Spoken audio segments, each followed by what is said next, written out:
studies, and he has a particular expertise in international relations and international political economy with a focus on both Africa and Asia.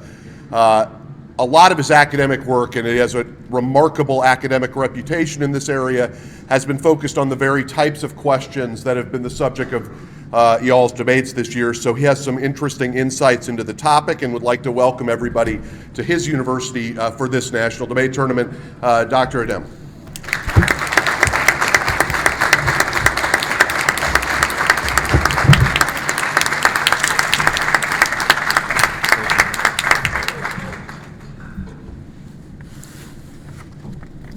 Thank you very much. Thank you very much for a very generous introduction. I am delighted and indeed extremely honored to welcome everyone to Binghamton University. It is particularly inspiring for me to see so many students sacrificing their spring breaks to debate an important issue, which is drawing increasing attention from many. I mean the military presence or US military presence in the Horn of Africa, the Arab states of the Persian Gulf and Northeast Asia. The US is the only superpower today, and it will remain so in this century, barring unforeseen circumstances. This is why your topic is so enormously important. Almost exactly 25 years ago, two events took place in the Horn of Africa with far-reaching implications. In 1991, Eritrea successfully seceded from Ethiopia. This was the first such case in post-colonial Africa. Also in 1991, the Somali Republic, which was created in 1960, split into Somaliland, a former British colony, and Somalia, a former Italian colony. What was also intriguing was that Somalia seceded from a greater Somalia to which it had consented. And Eritrea seceded from a union with Ethiopia, which had been imposed on it. In the case of the Somali Republic, the union of the former British and former Italian Somaliland, it was an attempt to reject European colonial boundaries. In the case of Eritrea, its annexation to Ethiopia had been to substitute European colonial boundaries with indigenous imperial expansionism. Ethnic tension continues to simmer in the Horn of Africa. By the Horn of Africa, I mean Ethiopia, Somalia, Djibouti, and Eritrea. I understand that sometimes Sudan, South Sudan, Kenya, as well as Uganda are also added to the greater Horn of Africa. Be that as it may, the Horn of Africa has been as unstable as it has also been geostrategically valuable for the major powers. And in fact, it is because of a combination of these factors that the US forces are based in the region.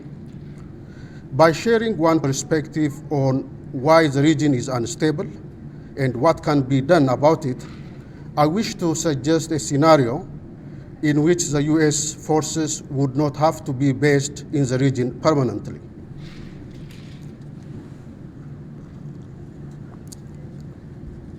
The more stable the Horn of Africa is, the less fertile soil it will create for ideologies of extremism. I understand you are going to debate the more challenging issues about the costs and benefits of US presence in the Horn of Africa and other regions. Your exchanges are important, not only because the outcome could help us understand more fully the intentions of the sole superpower in the international system, but also could shape those very intentions. In other words, discourse could create reality. Even though Ethiopia was never colonized, among the states in the Horn of Africa, it is a historical fact that the borders of Ethiopia were as much the creation of colonial powers as those of the other states in the region. The ultimate consequence of the partition of the Horn of Africa was that people who should have been together were separated in different states, and people who should have been separate were put together under the umbrella of a single state. This, in my view, is what the problem of the Horn of Africa boils down to.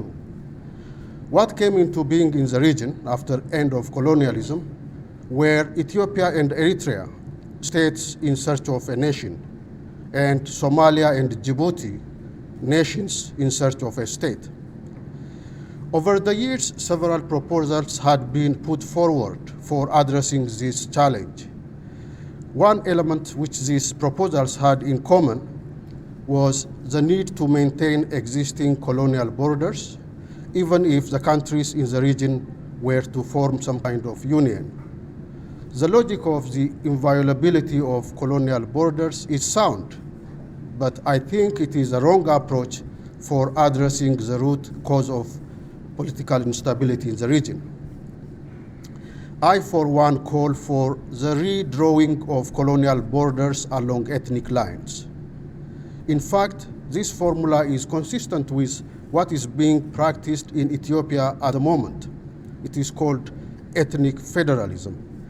But my approach transcends ethnic federalism in that the autonomy of different ethnic regions will be disproportional or asymmetric, reflecting the distinctive historical experiences of those regions. Such a concept is not new to Eritrea, as I already indicated. Eritrea enjoyed a special status between 1952 and 1962. After a decade, however, Emperor Haile Selassie of Ethiopia abrogated the federal treaty with the support of the US, which, because of the Cold War, had significant geostrategic interest in the region. I propose that such a special status should be extended not only to Eritrea, but also to other regions in the Horn of Africa. If this type of asymmetric constitutionalism is implemented, the result could be the United States of the Horn of Africa, a stepping stone also towards the realization of the United States of Africa, a dream which is at least 50 years old. Let me close by recapping what I said so far. The political concept of state denotes administrative structure and control, and the sociological concept of nation denotes collective identity. A large majority of Ethiopians do not consider themselves Ethiopians. A shared Ethiopian identity is either weak or non-existent. So Ethiopia is a state in search of a nation. Somalia's problem is just the opposite. There are a large number of Somalis who consider themselves Somalis but are outside Somalia. Thus, Somalia is not only a nation that is at war with itself, but also it is a nation that is in search of a state. In many ways, Djibouti is Somalia in miniature, since there are more Afars and Isas, the two major ethnic groups, outside Djibouti than within Djibouti itself. Eritrea is neither a state nor a nation. It is an entity in search of both. A United States of the Horn of Africa will usher in a period when the US does not have to play a policing role in the region. And that, I think, is a win-win outcome for the United States of the Horn and the United States of America. This, in short, is my vision of the United States of the Horn of Africa. Last but not least, I wish you all, the contestants, good luck in your upcoming rounds as you debate important aspects of the behaviors of the only superpower in the international system today. I also hope that you would enjoy your time in Binghamton. Thank you very much.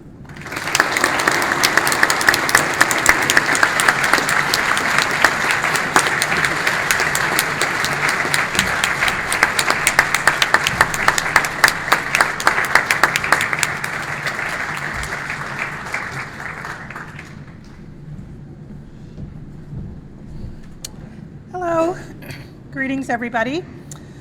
It's that time of night. This, I guess, has become a tradition the last few years to take a moment from the celebration of the tournament to remember those members of our community that we lost in the past year. In December, I know that I personally and many people were shocked to learn that Tuna Snyder had been hospitalized and was not expected to survive. I had known Tuna since I first became involved in college debate and always thought of him as a dynamic member of the college debate community. As I began to read through the avalanche of tributes that just literally poured into his Facebook page, it hit me that his contributions to debate extended way beyond the confines of this insular community and spread throughout the world. I was very impressed with his obituary in the New York Times. It was a tribute usually reserved for rock stars. And I started thinking about it and thought, well, maybe that's fitting because in some ways Tuna was a rock star. He was our debate rock star. That article called him the most well-known debate figure in the world. And the online tributes that poured into his Facebook page certainly seemed to back that up. At one point, I counted comments from people representing 22 different countries, and those were just the ones where I could identify the country of origin from the person posting their comments. And I began copying and pasting the comments from various Facebook pages to put in CETA forums so that members of our community that are not on Facebook could read them. And I found that kind of overwhelming. I was probably only getting 1 out of every 10 comments, and I still filled up 13 pages on the CETA forums page representing over 300 comments that got posted there. But not just the sheer number of posts, which was quite substantial, but also the comments that people were writing, the things that people from all over the world were saying, the common themes, the number of people who talked about what a profound impact he had had on their lives and their communities by bringing debate that they had never, an activity that they had never been exposed to them. One person estimated that he had changed tens of thousands of lives by his efforts. One of the best such comments was from a woman named Lindsay Carolyn Dixon, and she wrote, "It takes a lot of bravery to look around the world and see the world not as it is, but as it should be. You saw the type of world debate could build, and you dedicated your life to the creation of this new world. Because of your dedication, a countless number of people have had their lives changed forever. I know that I am better off for having you as a friend and confidant." Another common theme in the posts that people had was his determination to teach people to use their words to improve the conditions of their lives for themselves and those around them. He was quoted as saying, "Some people say that words don't make a difference, but I say words do have power, and they do make a difference. Use those words wisely to make the world a better place and to prove that they can be used instead of weapons." Christopher Erskine wrote about him, "Tuna has reminded us what actually makes America great. It's not what Donald Trump says. It's not bombs or dollars. What makes America great is its values and ideals. Ideals of tolerance, free expression, listening to others, engaging in discussion and debate, respecting different views. Tuna has spread these values generously and enthusiastically wherever he goes." Another person recalled Tuna telling him when he was first planning his trip to start debate programs in China, "We're going to teach them how to defeat tyranny from within." He visited more than 50 countries to train debaters in developed nations, under communist rules, and in war-torn territories, including Serbia, Iraq, Palestine, Botswana, Afghanistan, Qatar, Ukraine, Peru, and Chile. He managed large internet sites, hosted over 495 television shows and thousands of radio programs. He designed and implemented training programs to increase critical thinking and critical advocacy in a variety of settings. Tuna said once, "I like to take debate where it's not. Yeah, I've lectured at Oxford and Cambridge, but I don't really feel that they need me to tell them that debate's cool. They're already set. I like to go to places like Serbia and Chile and Mongolia. My favorite countries are dictatorships in the process of falling or countries that have recently gone through a long period of authoritarian rule." Tuna was that rare person who really seemed to live every day doing his part to make the world a better place. One person noted that many of the things that Tuna did to try to promote debate were not glamorous or the kinds of things that get you a lot of publicity. They were things like taking time out to meet every single novice debater at a conference and making sure that they would fall in love with debate, tabbing tournaments for free, responding to countless emails with people asking him for advice, quietly providing financial sponsorship to people who needed financial help, and going out of his way to cheer people up and support young coaches around the world. In addition to his global impact, Tuna touched many in this community as well. Many of his colleagues and former students chimed in with examples of the ways that Tuna had influenced their lives.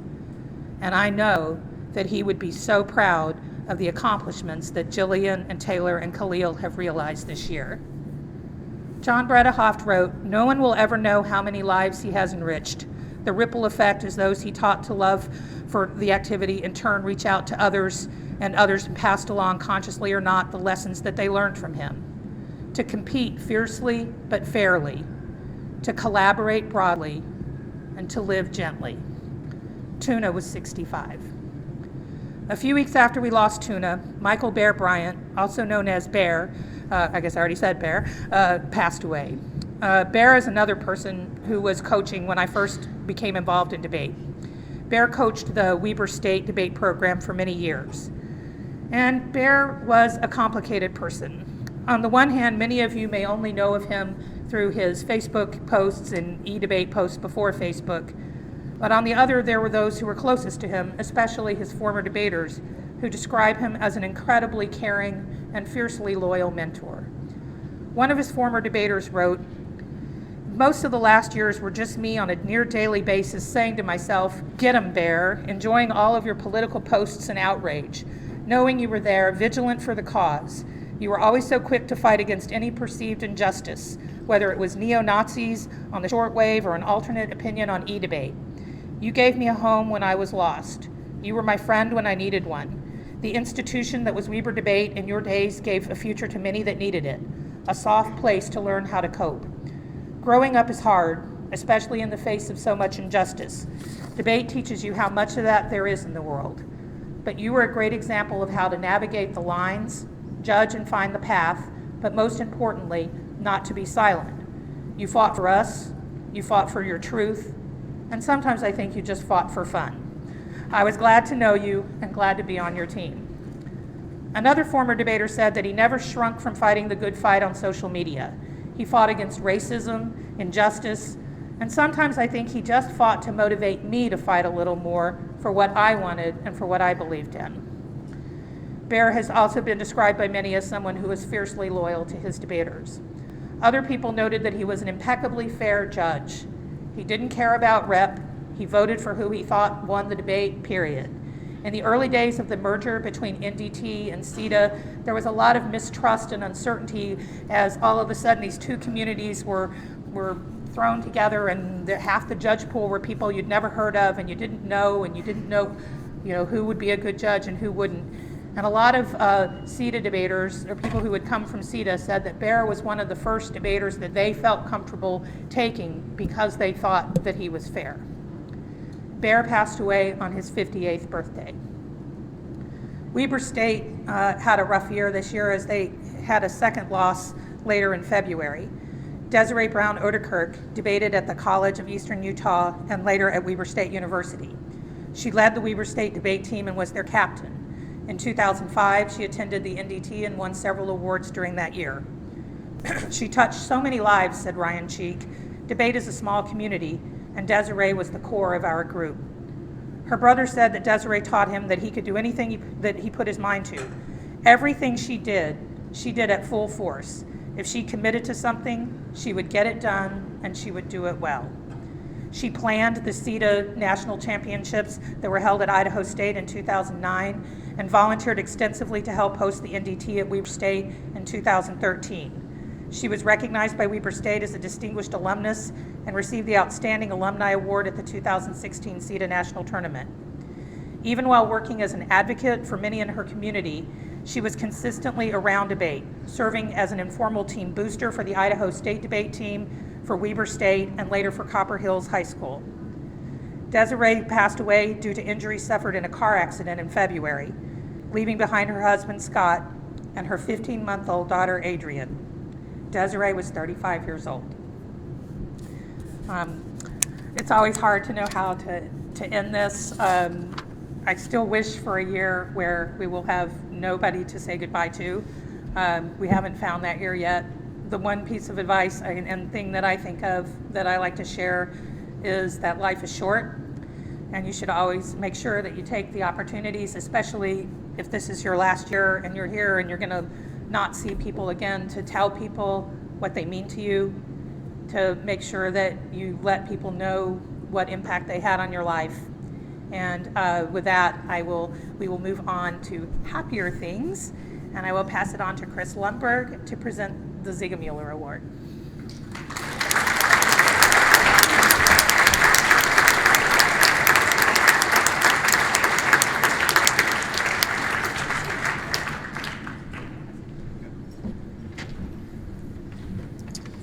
All right, hopefully from mourning to celebration. I've got one off again this year. It is my distinct honor to present this year's George Ziegler Award, the Ziggy, as I like to call it. It is an award given annually to a coach who has, quote, and I'm going to read a card here, demonstrated a long and substantial career of dedication to the profession of student learning and debate and public policy, substantial evidence of long-term influence on the lives and careers of student debaters, and substantial evidence of success in debate over that career. Professor Ziegler, as everyone in the room knows, was the near ideal embodiment of these qualities. He served his students in the larger debate community with a dignity and a passion and a panache that few have ever matched.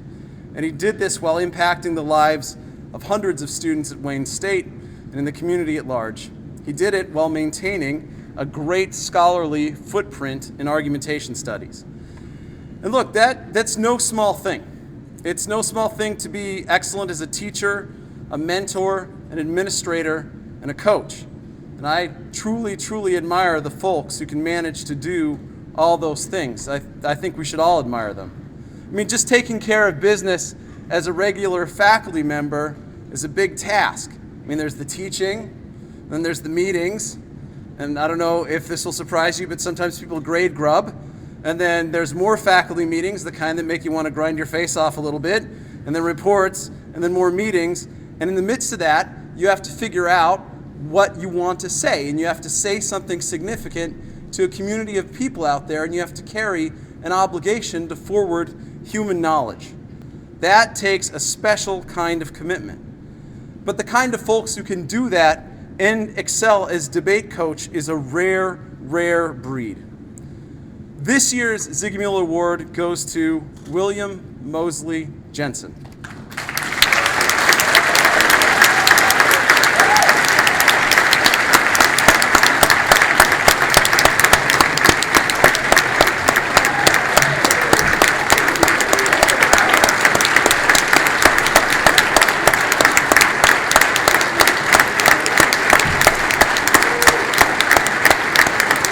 Now, but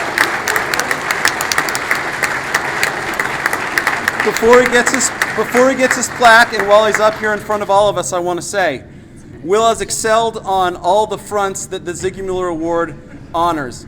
He has published a great book on the problem of climate change in the public sphere, in which he argues convincingly that dissenters have privileged controversy at the expense of deliberation. He's written compellingly as a theorist of debate and as a theorist of debate teaching practices.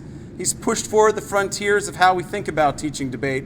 And to put it in his words, teaching is a great responsibility as well as an incredible opportunity. The future of our world is created in the classroom as instructors lead students to create themselves and engage the people around them in an ethical, informed, and purposeful manner. And he has managed to have this incredible academic footprint and this incredible pedagogical integrity while mentoring and training debaters at Trinity University, where he's achieved admirable competitive success. He's put together a squad that's composed of students from across the country with diverse backgrounds and mixed levels of debate experience, and he says he puts first and foremost the idea of creating a squad where everyone can find a place. So thank you for all you've done for our community and for your scholarly accomplishments. Congratulations.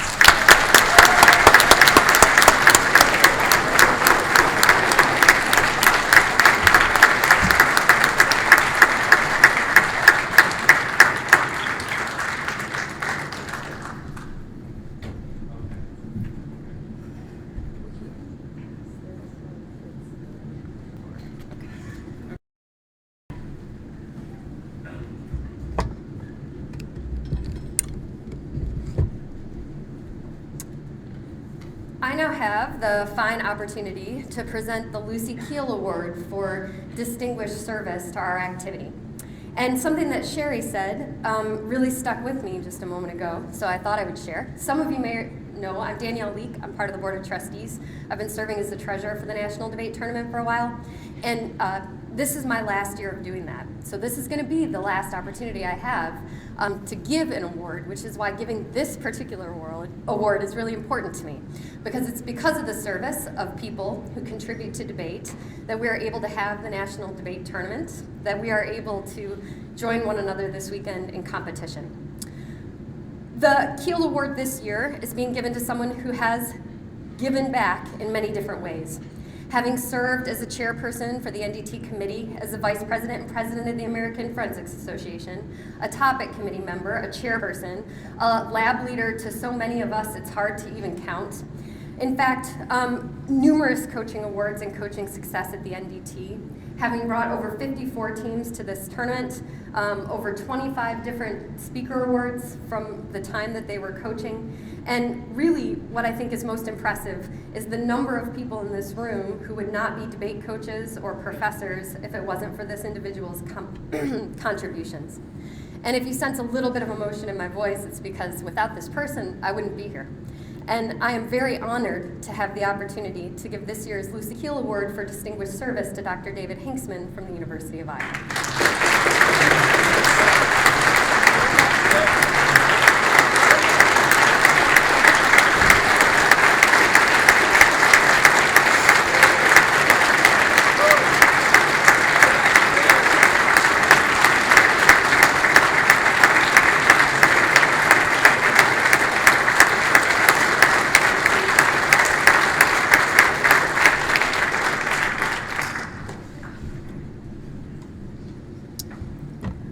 I also have the opportunity in my many roles and many hats, to give our thanks officially from the Board of Trustees to our host. And we have a fine gift that I think Joe will appreciate. And I think that many of you, having seen some of the comments so far for the past week in the Facebook pages, will agree is a perfect gift for Joe. We have an excellent, very well-reviewed vegan cookbook for you that we think you're going to find a lot of really good recipes in. So on behalf of the Board of Trustees, please join me again in thanking our host one more time.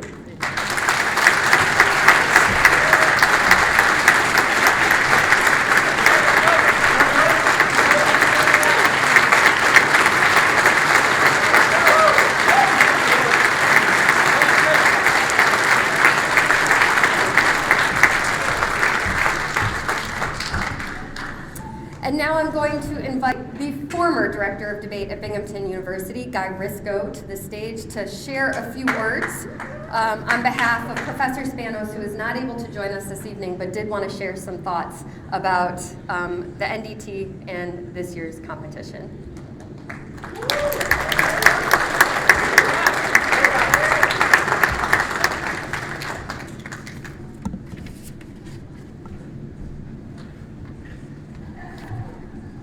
I'm not dressed for this. I, in a shocking turn of events, have an announcement from my former boss that some meal, lunch, will be in Appalachian Dining Hall tomorrow. Breakfast, wrong meal, shocking. Wherever you're parking, it's up the hill from that. It's gorgeous, it overlooks both the nature preserve and the rest of campus. Enjoy that.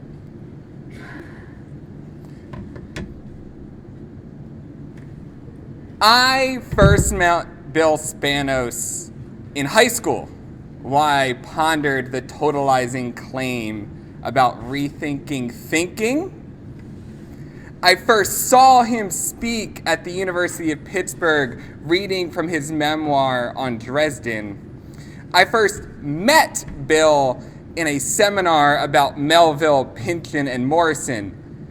He called me Gary for the whole semester, despite my constant emails with the signature, best, enter Guy. This history may only be interesting to me, but represents the students he had at Binghamton, he had nationally, and he had as the afterlife of his work in the debate community. I've spent a lot of time with Bill in the car, in the classroom. No lie, 2 days before my dissertation defense, he told me to rewrite a chapter. I did not. He was okay with it. But that was the agonism that he personally put in my life. And I still don't know what he thinks about his impact in this room, but I know the weight that this room has for me, and I know the weight that his words have for me. Bill Spanos wanted to be here, and he asked me personally to read these this afternoon with a glow on his face in the outside hopes that he would anger some of you. The only changes that I make to these words are those necessary to avoid autocorrect mistakes and also where the period is versus the comma on the iPhone. With that, these words are the words of Distinguished Professor of English Literature at Binghamton University, William Bios Spanos, words that I cannot help but be thankful to read. I am deeply honored and gratified by this invitation by Joe Schatz, the Director of Debate at Binghamton University, to address the National Debate Tournament at Binghamton this year. I wish I could be here with you in person, but since that isn't possible, this indirect format will have to do. I am honored and gratified by this invitation primarily because, despite the fact that my intellectual work has been severely critical of the protocols of debating, it has, nevertheless, become increasingly a presence in that world. And this is evidence that this itself is evidence that the old system of debate, which privileges disinterested inquiry, has been self-destructing ever since the Vietnam War, and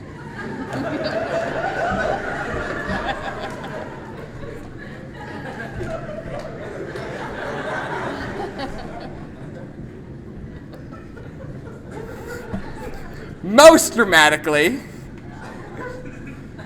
in the wake of the United States' inauguration, you can finish the sentence, it's me, of the unending global war on terror after 9/11. As I told Christopher Spurlock in the interview we did a few years ago, the debate world is a major source of the American administrative and political class. I meant by this a ruling class whose thinking, despite the antagonistic labels, Republican, Democrat, conservative, liberal, is determined by a system of argument that, as in the debate world, views the agonizing oppositions of the actual, existential world in which we live as fundamentally equal, whereas, in obvious fact, they are always unequal. The world implied by the essential debate protocols is, as the protocols that allow debaters to switch sides makes clear, a worldless world, a world devoid of the existential differences that make difference. The debate happens nowhere. If a debater defies this fundamental protocol in the name of this actual world, he or she is condemned as being a subverter of the democratic community. This worldless world where, for example, the positions of whites and blacks, or men and women, or the world's minorities and the neo-imperial powers have equal weight, is also the worldless world of the administrative political class it produces. This alienation and silencing of a voice that refuses to play by the rules of the debate system became tellingly manifest in the notorious recent case of Stephen Salatia, an American of Palestinian origins who, after being hired by the University of Illinois, was dismissed by the university president for his public criticism of the Israeli attack on Gaza in 2014 as a manifestation of criticism against the Israeli government and anti-Semitism, a dismissal that was also approved even by a prominent liberal Illinois professor who stated that Salita's engaged criticisms of Zionism was, quote, uncollegial, end quote. That is, did not conform to the protocols of disinterested debate. The United States, particularly in the post-9/11 era,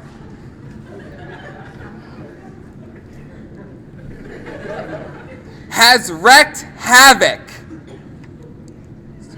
in the world in name of its exceptionalism, which, practically speaking, means the disinterested inquiry is always privileged to oppose totalitarianism.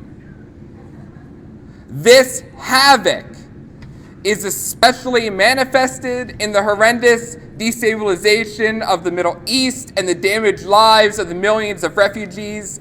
Its spectacular shock and awe military tactics produced. The topic of this year's national debate concerns the question of decreasing American military presence in the world. To me, this is not a debatable issue, one that implies the equal authority of both sides of it. And that is because, as the modern history of the planet bears incontrovertible witness, Western, and more recently, American military force has exacerbated violence rather than reduced it in that fraught part of the world. The recent terrorist attacks in Paris are exemplary of this. This is not to say that the U.S. should isolate itself from the urgent problems that face the globe. It is to say that the solution will require a radically different orientation to them, one that abandons the arrogant exceptionalism by its enabled by its democratic totalitarian binary, and acknowledges that it was the West's relentless imperial project in the name of its superiority that by and large produced not only the destabilization of the planet, but also fanatic terrorism that a certain segment of that ravaged world has adopted to combat Western domination. To put this negative positively, and in keeping with my about the debate world, the U.S.'s interest resides in taking part with the global community of peoples in behalf of transferring the friend-foe or war to the end mentality it has always fostered in the name of the nation state. I mean, a community of identityless identities in which, as the late Edward Said put it, the complete consort dances together contrapuntally, or in the language of the great Afro-Caribbean poet Amy Césaire, in which, quote, no race possesses the monopoly of beauty, of intelligence, of force, and there is room for everyone at the rendezvous of victory.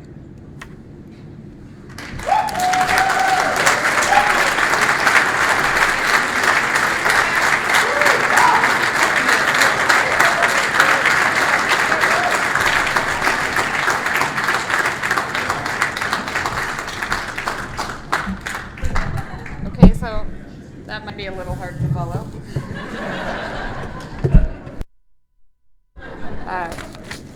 Welcome to the 70th National Debate Tournament, or as I like to call it, NDT the 70th.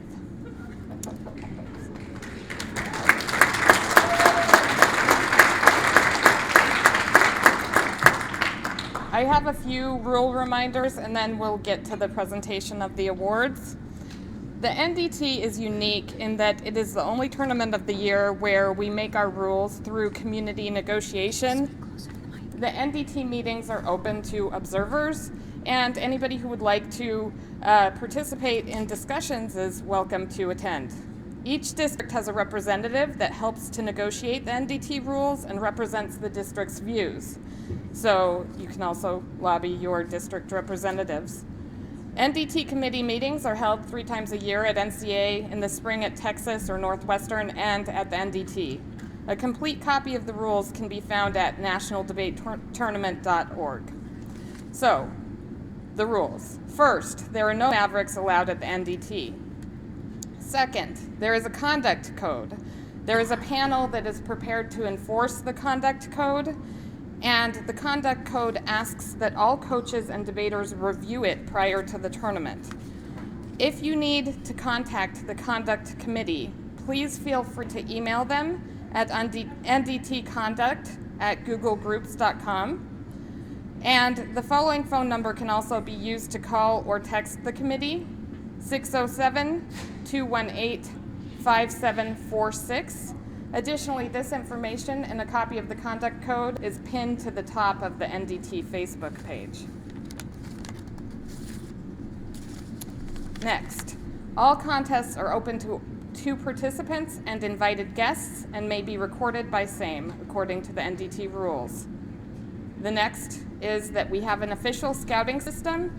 Sarah Spring is the scouting director, and participation by undergraduates in attendance and not debating is mandatory. All teams must make materials available for inspection by schools at the end of debates. The next is the NDT committee recently adopted rules prohibiting clipping in effect for the first time at this NDT. You can find those in the rules. And I've lost count, but I think we're on 6. We've done all we can to make the tournament accessible to everybody. The accessibility coordinator is James Allen, who can be reached at 914-522-3840. Announcements will be streamed in both of the hospitality rooms, so if you don't want to come back to eat or there isn't a meal, you don't have to walk back to the big room. The hospitality rooms are FA 212 and SL 212, but the food will only be available in the big room. The quiet rooms are FA 225 and S2 337. And gender-neutral bathrooms are located in FA on the first floor, in the Library North on the first floor, in S2 on the ground floor, and in the Collegiate Center on the ground floor. The next announcement is that the tab room will only accept ballots from judges who have been assigned to judge a debate. And no-show judges are subject to fines of up to $500. and further sanctions in case of repeat offenses. We will enforce these sanctions immediately against judges who are not present at the start time of the round. So late judges require that the whole tournament be delayed, and it snowballs. It costs a lot of money, a lot of time. Then finally, no smoking and no alcohol or controlled substances in any competition space. So thank you for bearing with me for that. Now we'll get to the more fun part. The NDT would like to recognize the top 5 first round at-large teams. And I'm going to tell, the top first round is called the Copeland Award. I'm going to tell you a little bit about the Copeland Award before we get to the excitement of who the top 5 are. On September 21st, 1989, the life of Rex Copeland was brought to a sudden and tragic close. With its end, Samford University lost an outstanding student, the forensics community lost an excellent debater, and his many friends were deprived of the friendship and love of a fine individual person. It is in recognition of those rare professional and personal qualities which Rex offered that Samford University, together with his parents, determined to endow a permanent award in his name. Therefore, with the agreement of the NDT Board of Trustees and the NDT National Committee, the Rex Copeland Memorial Award is presented annually to the collegiate debate team ranked number 1 in the first round at-large team selections. Rex's legacy is his joy of life, his good nature, and warm personality that will make us forever remember him. Family and friends brought him happiness. Debate competition brought him honor among his peers. Few will have known Rex in a few years except through this memorial award. To those lucky enough to remember him, his love of life should be what we think of when his name is mentioned. To those who never knew him, know that his happiness came not from single-minded pursuits, but from a balance of hard work and play. Life is too short to forget those people and events who truly make a difference. The glory of humankind is to be well remembered. This award is for the few who achieve one of the highest honors in the debate community so that they too will be well remembered. So, in fifth place in the first round at large voting from Wake Forest, Wake Forest, Sugino and Athanolopoulos, sorry. I knew I was going to mess that one up.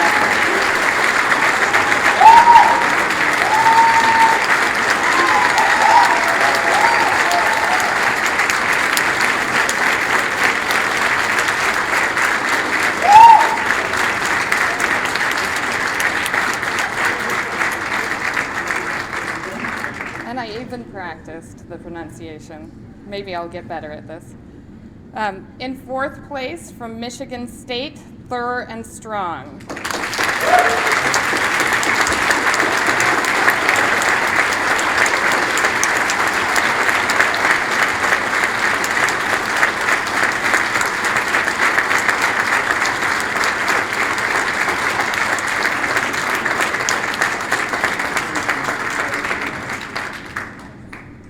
In third place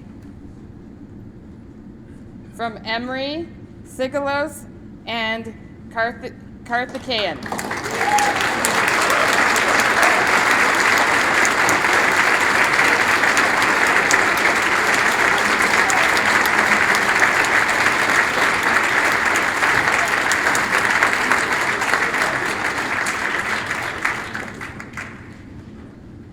In second place from Michigan, Krakow and Morgan.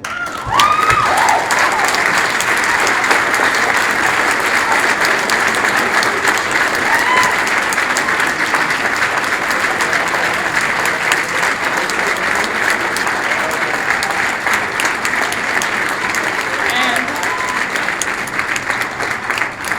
in first place, receiving the Copeland Award, which should be a symbol of our community and remind us of how important the people here are to us, from Harvard, Herman, and Sanjeev.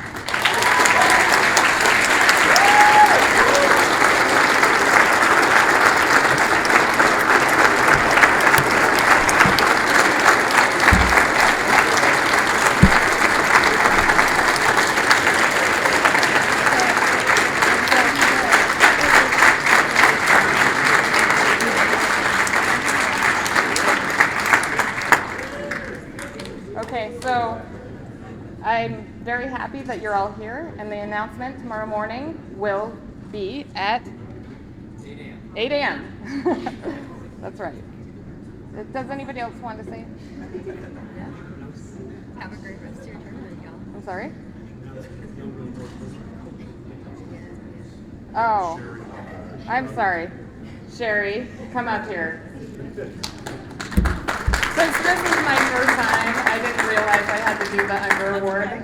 But the Unger Award recognizes the coach of the Copeland Award winner, and I think that Sherry deserves a round of applause and a great deal of recognition.